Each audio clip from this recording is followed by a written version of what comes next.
Hello, hello, hello, ladies and gentlemen. If you don't know who I am, my name is Shook. I make videos for NBA. I make videos for NFL. All these videos they get posted on this subreddit. It's called DF Sports with one S. You can find my post with my username Shook. Other people post a lot of great content here as well, like ton of great stuff. Every single day, you can definitely learn a ton of stuff here.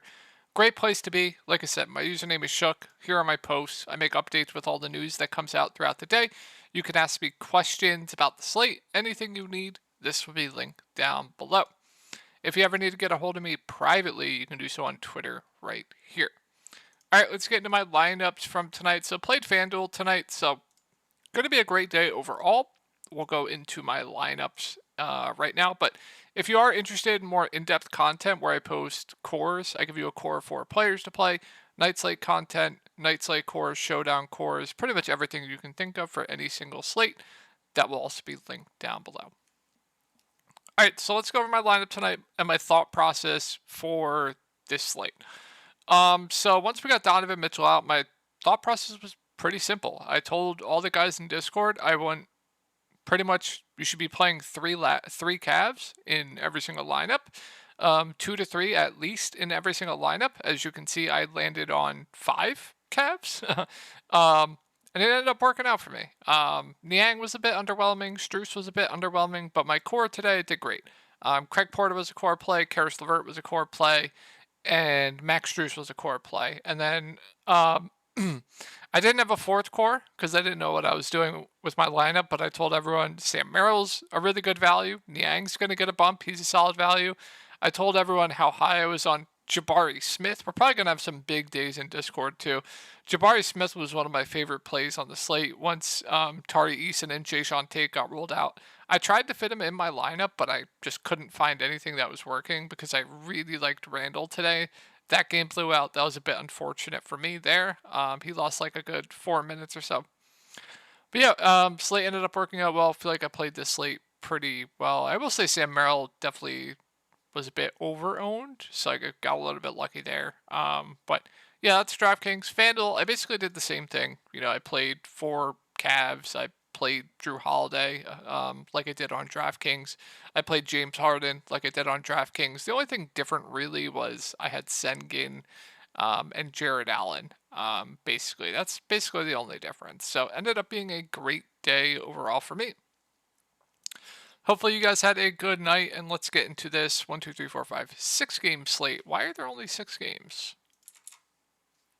Aren't there more than that tomorrow?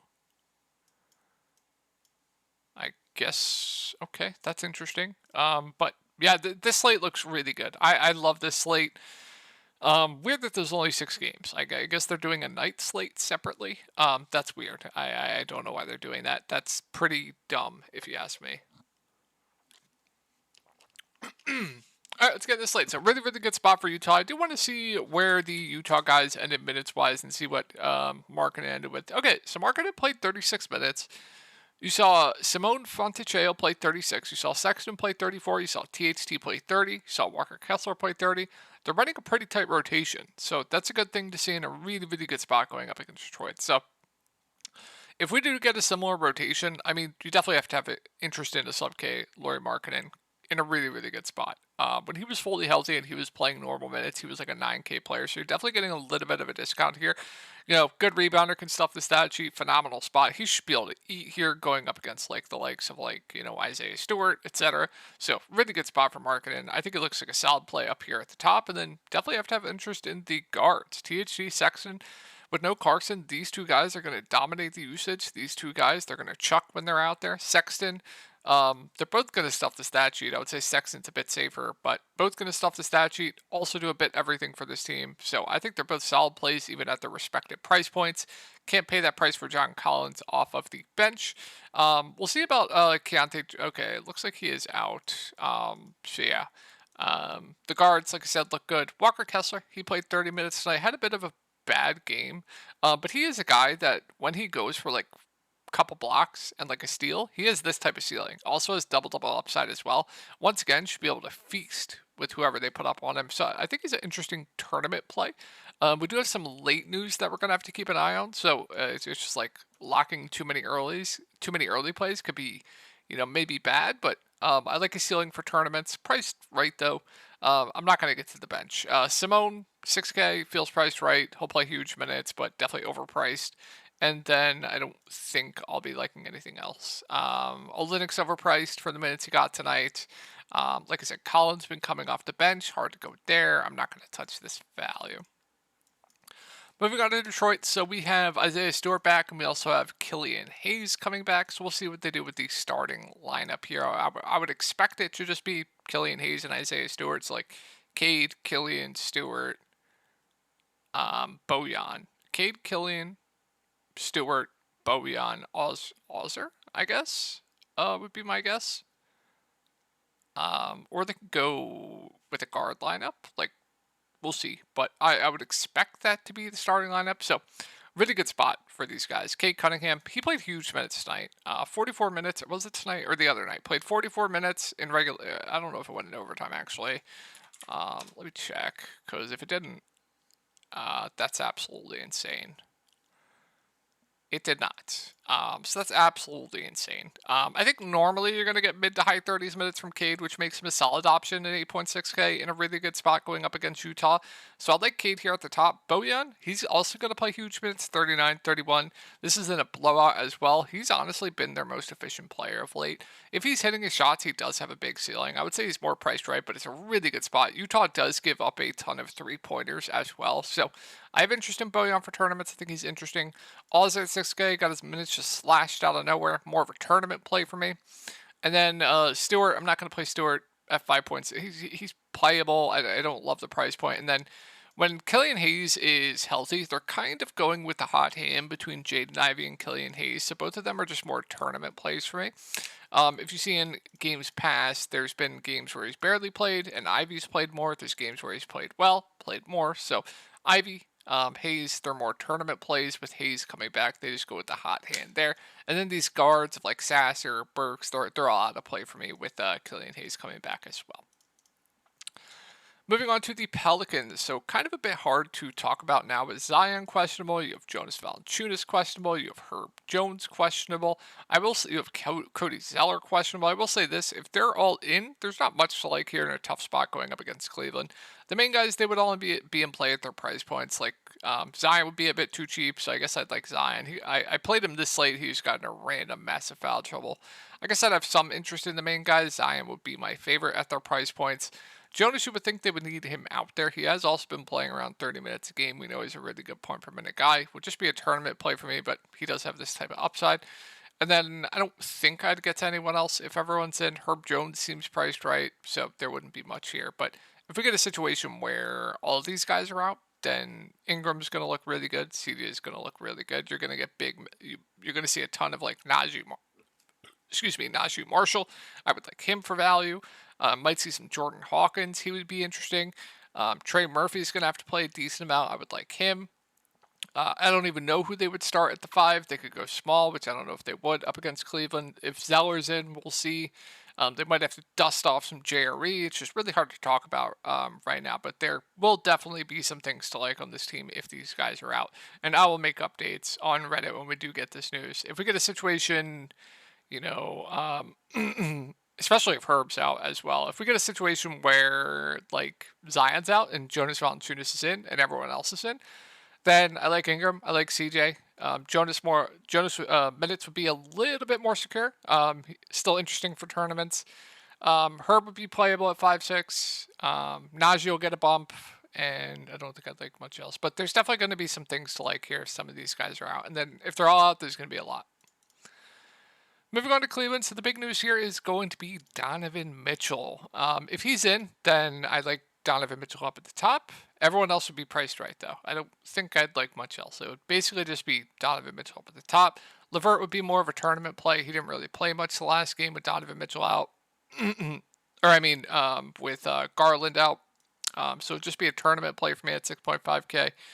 Strus should be priced right. Okoro overpriced. I'm not going to play Wade. There wouldn't be much here at all. But if we get a situation where Donovan Mitchell's out once again, then the Cavs are going to look great again. Then I'd really like Karis LeVert. Max Strus would be a solid play. Jared Allen, I think he's in play regardless, but he would be in play. I'm not going to pay that price for a Core or Dean Wade. I'm just not going to do it. But Craig Porter would look like one of the best value plays on the slate. Sam Merrill would be a solid value. Jordan Yang gets a bump. He would be a decent value. There would definitely be a lot to like here with the Cavs. Let's move on to the Pacers. So Halliburton, I mean, up there, he's fine. Probably one of my least favorite spend ups on this slate looking at price points, but always in play, high floor, high ceiling. Miles Turner going up against Memphis, don't love. Mathurin's overpriced. We do have, like I said, Miles Turner back. You saw Jalen Smith get the backup five tonight. You saw Isaiah Jackson get the blowout run tonight.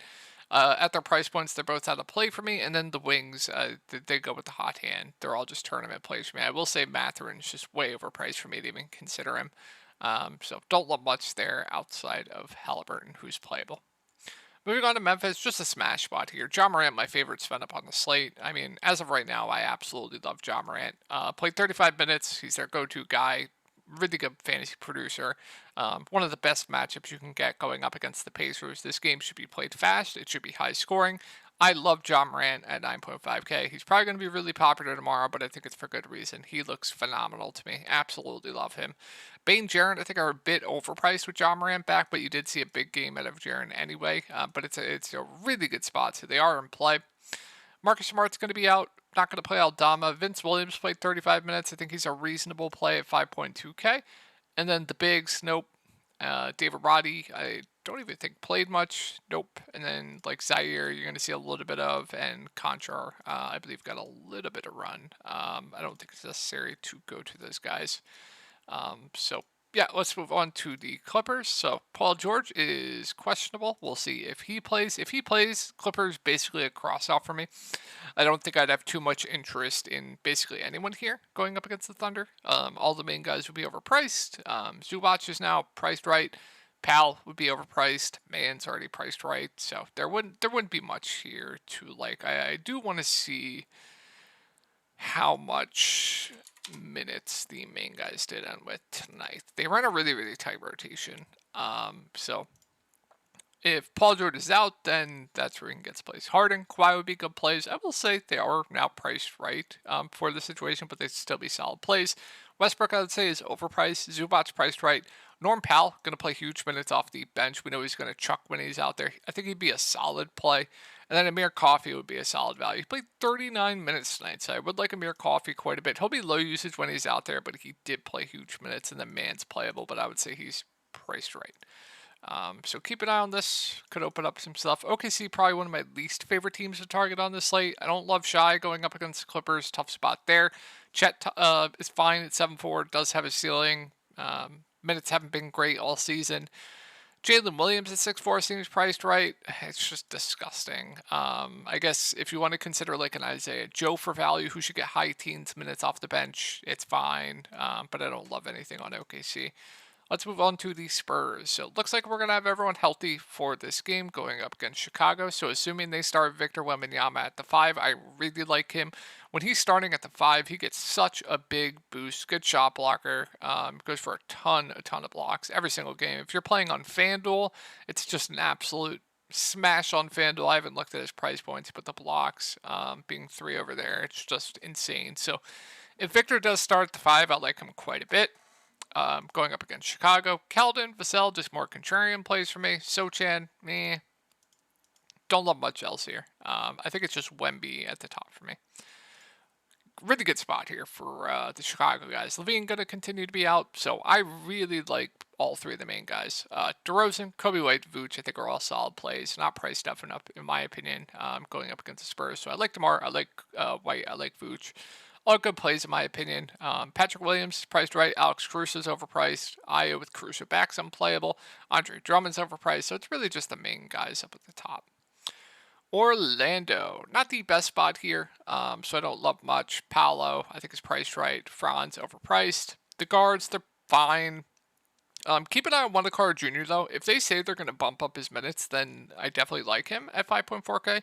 We got news today that he was going to have his minutes monitored or restricted a little bit. So if they say they're going to increase his minutes, then I definitely have interest in a 5.4K Wendell Jr., but don't love much else.